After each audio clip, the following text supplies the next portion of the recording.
Hello everybody, my name is James. This video is on the present simple tense. I am an English teacher with about 3 years of experience, and I really wanted to bring my information onto a YouTube channel. I want to make my videos very clear and easy to understand, and I will start by making one video for every tense. Like I said, today I will start with the present simple tense. This is a very basic tense. There's no construction to it. It's just very basic. If you know how English works with subject, verb, object, there's nothing else that needs to happen, like some of the other tenses where we need to add things. Here we don't need to add anything. So let's take a look at what I have on my screen. The first thing that you need to know whenever you're learning some new kind of grammar or a new tense is, when do we use it? When do we use the present simple tense? There are generally speaking, there are four situations. We have general truths and facts. So if we want to say that something is true, or we want to give like a very obvious statement, um, we would use this tense. For example, the sun is yellow, or fire is hot, or my phone is black. Anything. If you want to say something that is true, it's a very basic sentence. This is the tense we will use. No need to use anything more complicated. Let's move on. Number two, if we want to talk about permanent situations, for example, where we live or where we work, um, we would say, I live in New York, or I live in Beijing, or I live in London.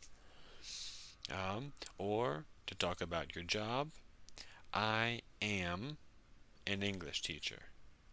I am an engineer. This is the most basic kind of sentence. Number three, to talk about our routines. So, if you want to tell somebody your routine or something that you do all the time, you will use this tense. I get up at 6:30 every day. Or, I eat dinner at 9 o'clock every night. Um, or we have number four, um, we can use this tense to talk about the future. Um, you probably know there is a future tense with the word will, and there's some other tenses for the future as well. Um, but if the thing that we're talking about in the future is a guarantee, it's 100% going to happen, we can use the present simple tense. For example, we have a meeting at noon. This is like a guarantee. Guarantee. Everybody in the company knows that there's a meeting at noon. It's not going to change. Or, my mom arrives tomorrow. I talked to my mom. She agreed. She's already on the train coming to me. I would use this tense. Um, but the comparison of when we use the present simple tense to talk about the future and when we use other tenses to talk about the future, um, I will talk about that in a different video. I don't want to make these videos too long. So let's move on here. Now we know when we use this tense. We use it to give general statements of facts or things that are true. We use it to talk about permanent situations, like where we live or where we work. We use it to talk about routines, like things we do every day or every week. And number 4, we can use it for future events. That's all you need to know. Let's look at these sentences, and maybe you can see a pattern. The sun is not green. Fire is not cold. I do not live in China. I am not a math teacher. We do not have a meeting tomorrow. So, if you noticed a pattern here, this is amazing, but I'm going to go ahead and just tell you. First, let's look at the rules here.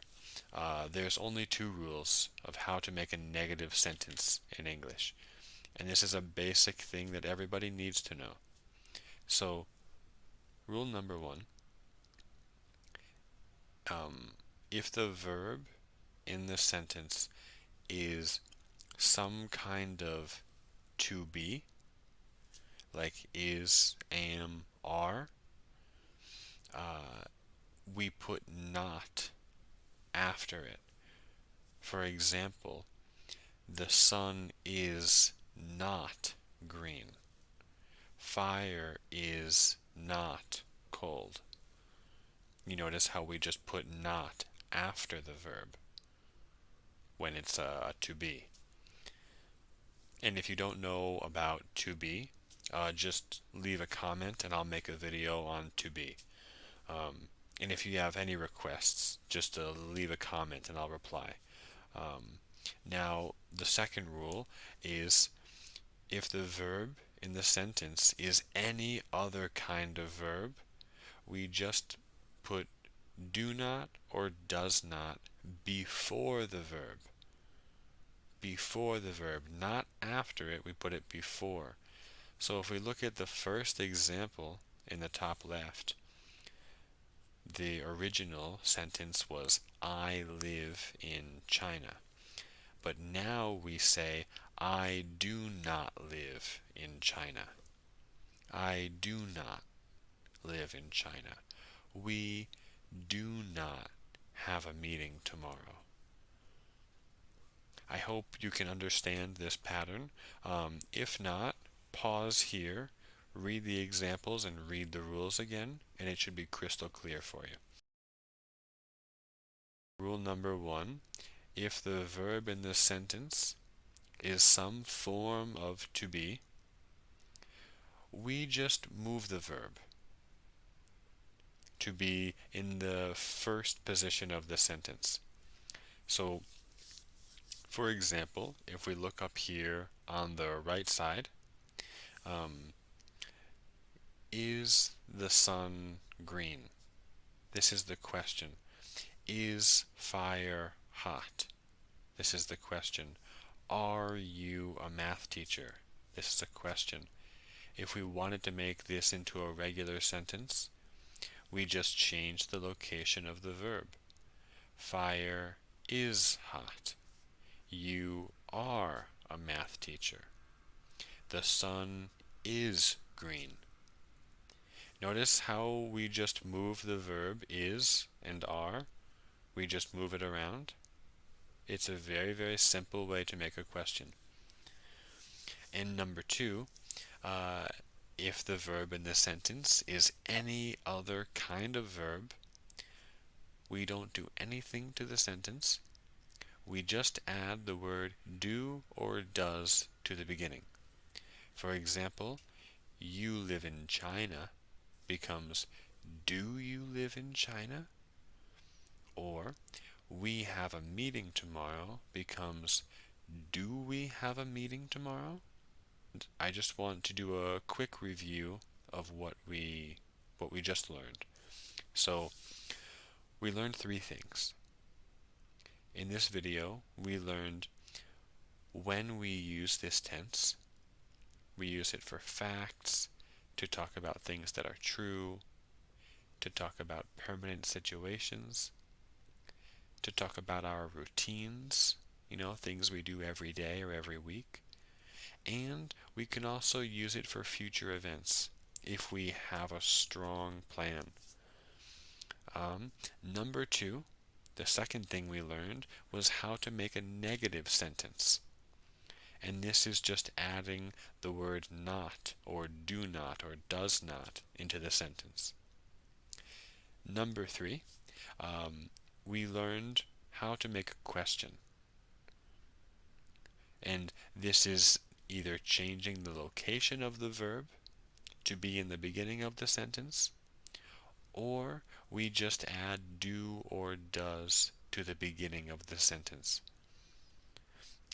So whenever you're learning a tense, any tense in English, these are the three things that you always need to know.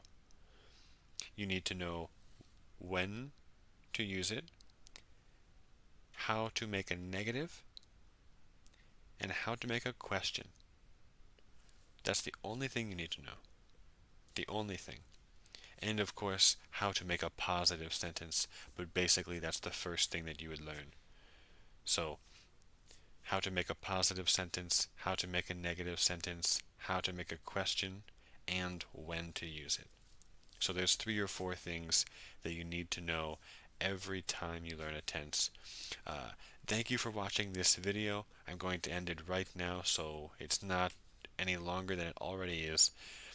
Have a wonderful day. If you have questions, leave it in the comments, and I will see you again very soon with another video. Have a wonderful day. Bye bye.